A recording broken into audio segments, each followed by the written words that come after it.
Assalamualaikum. My name is Mohammad Ali Raza and welcome to my YouTube channel Concept of Chemistry. Today I am going to discuss with you E2 elimination reaction or bimolecular elimination reaction 10th chapter in second year chemistry. But before starting the lecture, you have to pause this hurdle. If you don't have subscribed my channel, so kindly do subscribe and like my page. And I'm also running the page with the same name on Facebook and Instagram, where you could be able to get the reach of complete lectures of FSC chemistry. You can search out by searching the concept of chemistry, and I will also give you the links in the description from where you could be able to join these pages with just a one click. So let's start the lecture. In this article, we will discuss the main points that I will discuss in the lecture are: first one is difference between base and nucleophile. What is the difference between base and nucleophile? Next is what is beta elimination reaction. Third one is what is rate determining step with the example. Why we use slowest step in the reaction as rate determining step. I will try to exemplify this with the daily life example, and I will try my best to elaborate this term and many other. These are the main points. Along with it, I will discuss the features of E2 elimination reaction and the reactions mechanism. So let's start. First point मैंने जो discuss किया, न्यूक्लियोफिल और base में क्या फ़र्क है. न्यूक्लियोफिल और base दोनों सेम चीज़ें हैं. फ़र्क क्या है? फ़र्क ये है जस्ट अटैक करने की वजह से उसको हम क्या, न्यूक्लियोफिल को ही हम बेस कहते हैं. जब न्यूक्लियोफिल अटैक करेगा इलेक्ट्रोफिलिक कार्बन पर तो हम उसे कहेंगे न्यूक्लियोफिल. और अगर वही न्यूक्लियोफिल अटैक करे बीटा हाइड्रोजन पर तो उसे हम कहेंगे बेस. बेस क्यों कहेंगे? आपको पता है एसिड को हम H के साथ रिप्रेजेंट करते हैं, H सिंबल से हम क्या शो करते हैं. अब जो एसिड यानी हाइड्रोजन के साथ हाइड्रोजन पर अटैक करेगा न्यूक्लियोफिल, उसे हम कहेंगे बेस, क्योंकि बेस ही एसिड के साथ रिएक्ट करता है ना. तो इसलिए हम न्यूक्लियोफिल को बेस कहते हैं when it attack on the beta hydrogen. Like in this case, this is a nucleophile, but when it will attack on the beta hydrogen, then I will say it as a base. Clear?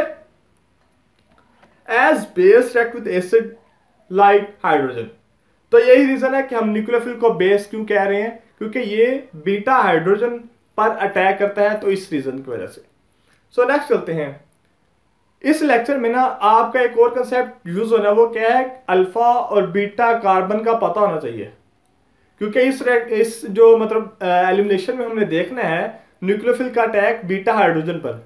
अगर हमें यही नहीं पता alpha carbon कौन सा है, beta carbon कौन सा है, अल्फा हाइड्रोजन कौन से हैं, बीटा हाइड्रोजन कौन से हैं, तो हम रिएक्शन को करेक्टली नहीं लिख सकते. तो इसलिए पहले हमें यह जानना है अल्फा कार्बन, बीटा कार्बन और अल्फा हाइड्रोजन और बीटा हाइड्रोजन कौन सी हैं. तो पहले हम वो डिस्कस करते हैं, फिर हम चलते हैं मेन टॉपिक पे. आप जानते हैं जब कोई फंक्शनल ग्रुप किसी कंपाउंड के साथ अटैच होता है, उस फंक्शनल ग्रुप के साथ जो डायरेक्टली अटैच कार्बन हो उसे हम कहते हैं अल्फा कार्बन. अल्फा कहते हैं पहले वाली को. जो उस कार्बन के साथ अटैच हो उसे हम कहेंगे बीटा कार्बन. जो उसके साथ अटैच उसे हम कहेंगे गामा कार्बन. अब ये है ब्रोमीन जो कि हैलोजन की क्लास को शो कर रहा है इधर, तो ये फंक्शनल ग्रुप है. अब ये फंक्शनल ग्रुप के साथ जो डायरेक्टली अटैच अल्फा कार्बन है और जो उसके साथ अटैच कार्बन वो क्या है, बीटा कार्बन. अब ये अगर कार्बन बाजवा है, अराइन है, जो भी है, तो उसके साथ जो अटैच भाई है, बहन है, जो भी है, तो वो भी तो वही होंगे ना, बाजवा या अराइन. ठीक है. तो इस तरह ये कार्बन जो है ये भी उसी तरह, अगर ये बीटा कार्बन है तो इसके साथ जो हाइड्रोजन है वो भी बीटा हाइड्रोजन होंगे. तो अभी तक हमने क्या देखा, फंक्शनल ग्रुप के साथ जो डायरेक्टली अटैच कार्बन वो अल्फा कार्बन, जो उसके साथ वो बीटा कार्बन और उसके साथ जो हाइड्रोजन है वो बीटा हाइड्रोजन. तो हमने बीटा हाइड्रोजन पर अटैक देखना है न्यूक्लियोफिल का या बेस का. वो हाइड्रोजन ये भी हो सकता है, वो हाइड्रोजन ये भी हो सकता है, और वो हाइड्रोजन ये भी हो सकता है. क्लियर है?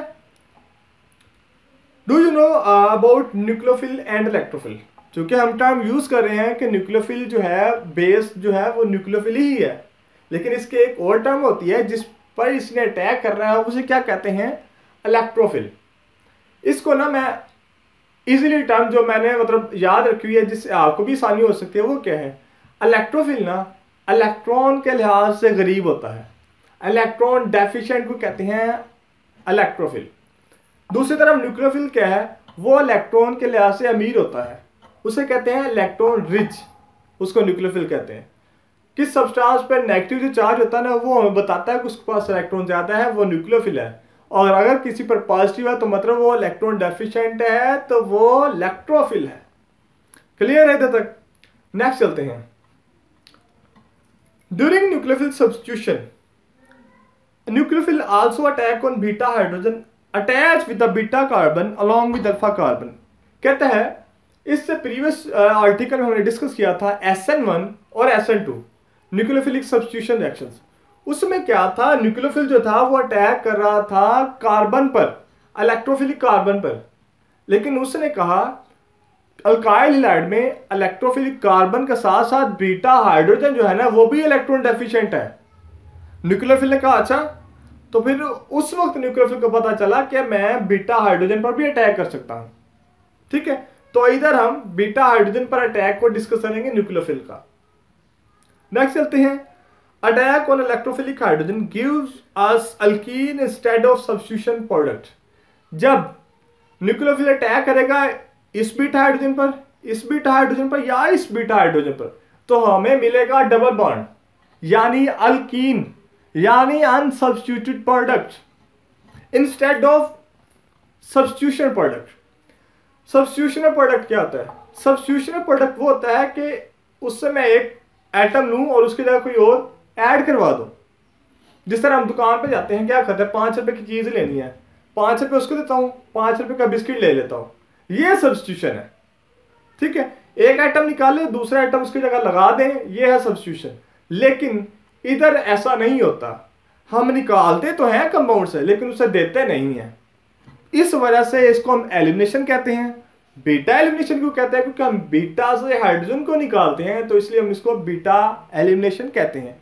अगर क्वेश्चन आए कि हम इसको बीटा एलिमिनेशन क्यों कहते हैं, तो उसकी यही रीजन है कि एक तो हम इससे निकालते हैं, कोई सब्स्टिट्यूशन प्रोडक्ट नहीं आता, और हम जिस पोजीशन से निकालते हैं उसे हम कहते हैं बीटा हाइड्रोजन, तो इसलिए हम बीटा एलिमिनेशन इसको कहते हैं।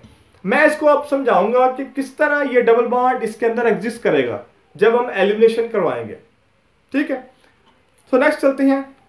जनरल रिएक्शन जो बीटा एलिमिनेशन का है वो, ठीक, वो क्या है?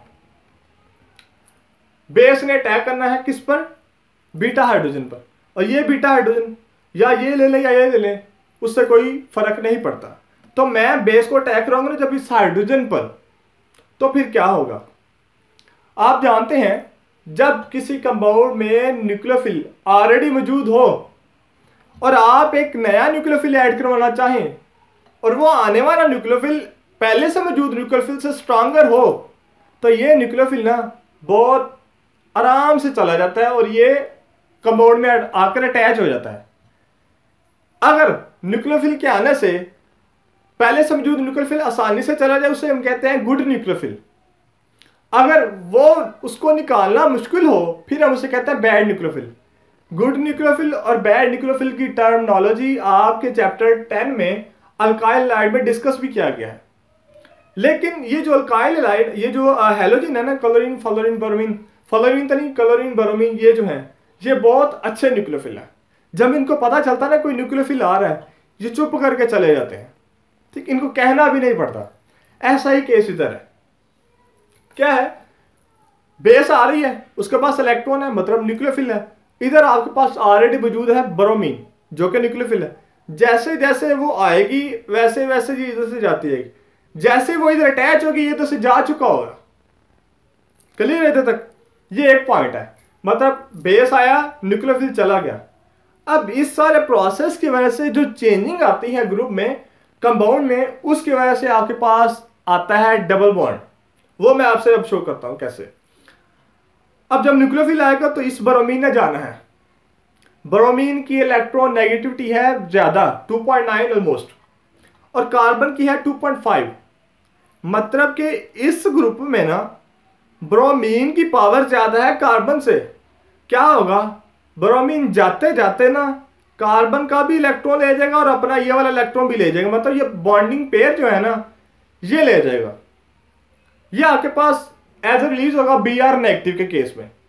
ठीक है, अभी तक ये समझना, अभी तक आप इसको ना देखें। बी आर नेगेटिव की फॉर्म में ये रिलीज हो गया, फिर क्या हुआ, ये जब कार्बन का एक इलेक्ट्रॉन गया तो ये तो कार्बन इलेक्ट्रॉन डेफिशिएंट हो गया।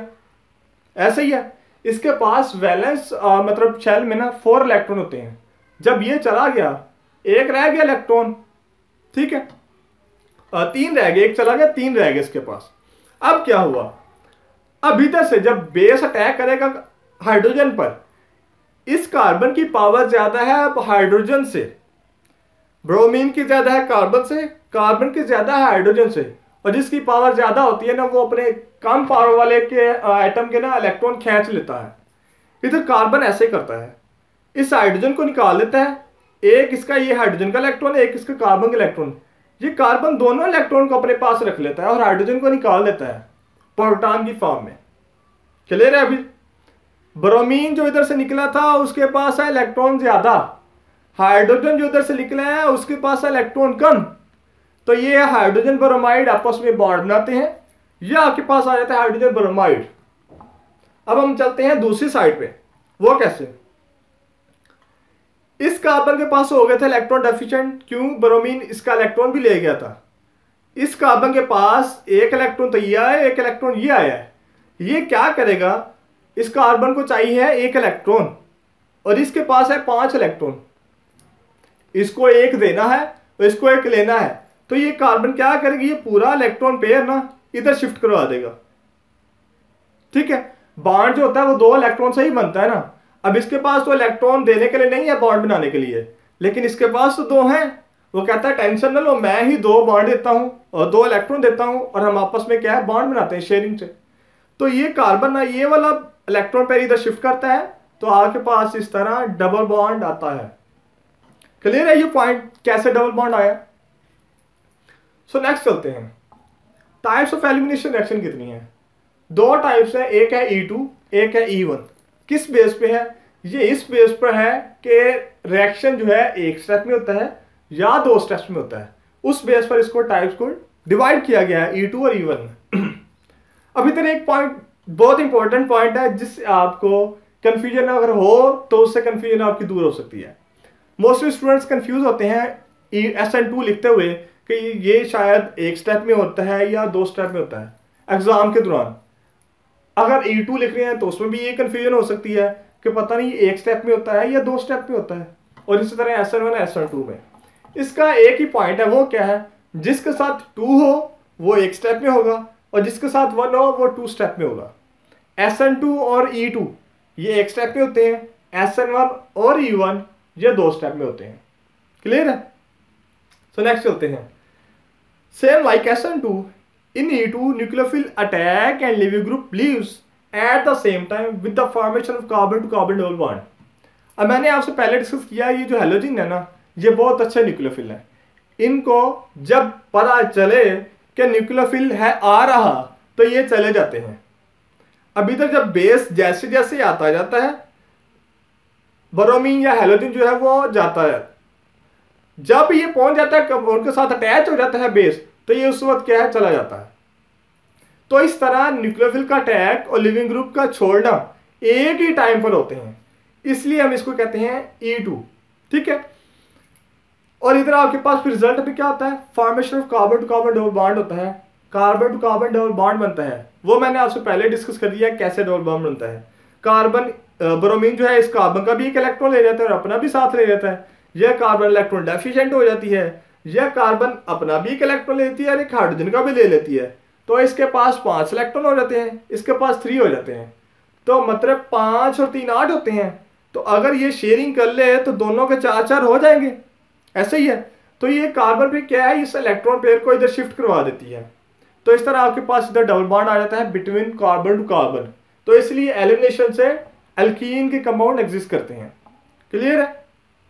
नेक्स्ट चलते हैं, अब आगे है, अच्छा इधर मैंने एक और डिस्कस कर दूं, ये BH कंपाउंड कैसे बनता है। अब इस कार्बन है ना, हाइड्रोजन को निकाल दिया था और इसका इलेक्ट्रॉन भी ले लिया था ये वाला, और इसको एज ए प्रोटॉन निकाल दिया। ठीक है, अब इस जो न्यूक्लियोफिल है इसके पास इलेक्ट्रॉन का पेयर है। जिस तरह इस कार्बन ने इलेक्ट्रॉन का पेयर इधर शिफ्ट करवाया, इस कार्बन की जो डेफिशिएंसी थी उसको पूरा किया, सेम ऐसा ही ये बेस जो है ये अपना इलेक्ट्रॉन पेयर हाइड्रोजन के साथ शेयर करता है और बॉन्ड बनाते हैं इस तरह BH की फॉर्म में। तो इस तरह आपके पास BH बन जाता है और ये Br नेगेटिव रिलीज हो जाता है साथ as a leaving group. Clear है? नेक्स्ट चलते हैं। Direction of attack should be opposite to the position of leaving group. We have discuss this point also in SN2। आपको ये देखना है कि लिविंग ग्रुप किस पॉइंट पर किस पोजीशन पर अटैच है और आपने फिर न्यूक्लियोफिल को उसके अपोजिट अटैक करवाना है। अगर लिविंग ग्रुप इस पॉइंट पर है तो न्यूक्लियोफिल इस पॉइंट से आएगा, अगर न्यूक्लियोफिल इस साइड पर है लेफ्ट साइड पर तो न्यूक्लियोफिल राइट साइड से आएगा। ठीक है, तो ये डायरेक्शन भी मैटर करती है SN2 के केस में, लेकिन SN1 और E1 में ऐसा कुछ भी नहीं इशू होता। सो नेक्स्ट चलते हैं।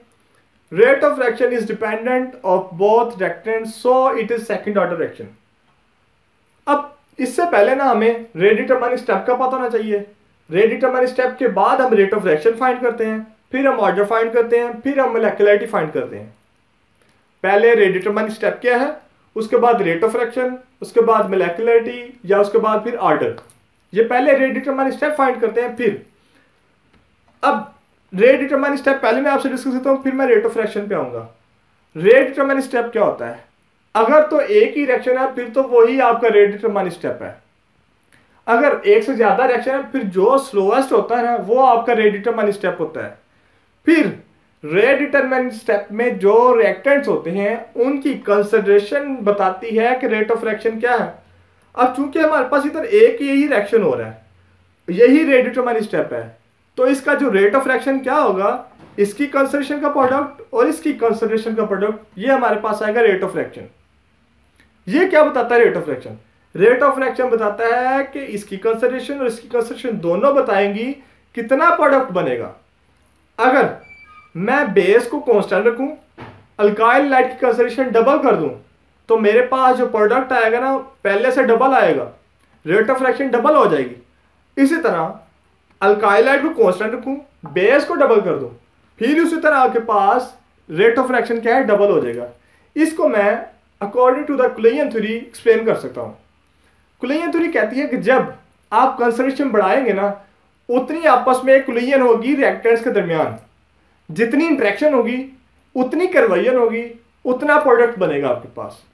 ठीक है, तो इस तरह आपके पास रेट ऑफ रिएक्शन डबल हो जाता है। सो हमें क्या देखा कि रेट ऑफ रिएक्शन जो डिपेंड करता है बोथ रिएक्टेंट्स पे। वो कौन कौन से हैं? अल्काइल हैलाइड और बेस, जो सिंगल स्टेप में आपके पास रिएक्टेंट्स हैं। सो इसका ऑर्डर क्या आ जाएगा? 1+1 सेकंड ऑर्डर। ठीक है, 2 molecules are involved in rate determining step. Rate determining step में चूंकि अल्काइल हैलाइड और बेस है तो इसलिए ये बाई मोलेक्युलर है। इसकी जो मोलेक्युलरिटी है वो 2 है। मोलेक्युलरिटी की डेफिनेशन क्या होती है? Number of molecules participating in rate determining step is called molecularity, और वो इस केस में क्या है? 2 है। इसलिए हम इसको बायोमोलेक्युलर एलिमिनेशन रिएक्शन भी कहते हैं। अच्छा, अब मैं इधर ना आपको रेट डिटरमाइनिंग स्टेप की थोड़ी एग्जांपल के जरिए से ना इलैबोरेट करता हूँ। रेट डिटरमाइनिंग स्टेप आपने ये पॉइंट याद रखना है कि जो स्लोएस्ट स्टेप होगा ना वो बताएगा कोई प्रोडक्ट जल्दी बनेगा या देर बनेगा। कोई आदमी एक पॉइंट से दूसरे पॉइंट पर जल्दी पहुंचेगा या देर को पहुंचेगा, ये डिपेंड करता है स्लोएस्ट स्टेप का। मतलब कोई पॉइंट उसके दरमियान कोई हर्डल है, इस तरह कोई चीज वो बताएगी। इसको मैं शो करता हूं आपको। अब ये है फनल, इसको कहते हैं नेक ऑफ फनल।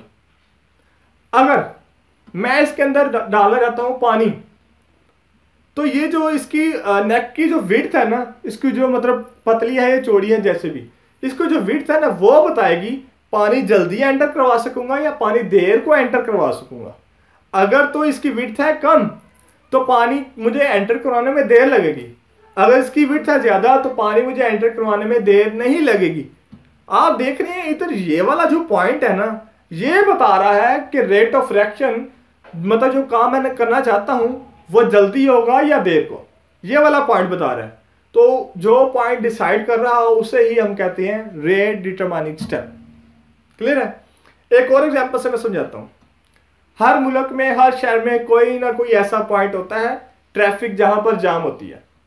जिस तरह लाहौर का मैं जानता हूँ, शदर्रे में बहुत ट्रैफिक जाम होती है।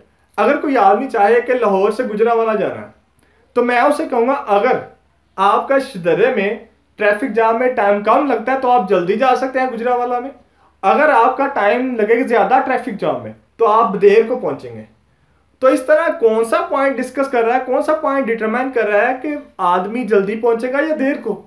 जहां पर ट्रैफिक जाम है, जो हर्डल है, स्लो स्टेप है, तो इसी तरह रेट डिटरमाइन स्टेप भी स्लो स्टेप की वही हम लेते हैं रेट डिटरमाइन स्टेप। ठीक है, तो यही रीजन है कि हम रिएक्शन में स्लो स्टेप को लेते हैं as a rate determining step. Clear है? सो नेक्स्ट चलते हैं। तो ये हमने डिस्कस कर लिया, रेट ऑफ रिएक्शन, रेट भी, ऑर्डर भी, बायोमोलेक्यूलर है, तो सारा डिस्कस कर लिया फिर हमने। तो ये आज का टॉपिक था हमारा E2 या बायोमोलेक्यूलर एलिमिनेशन रिएक्शन, और हमने इसमें डिस्कस किया बीटा एलिमिनेशन रिएक्शन, उसका general mechanism and how double bond came into existence due to the elimination reaction, and I also try my best to show you the mechanism that how electron shift and how double bond exists. ठीक है, so recommend your fellows, and if you don't yet subscribe my channel, so kindly do subscribe. Stay tuned and stay happy. Thank you.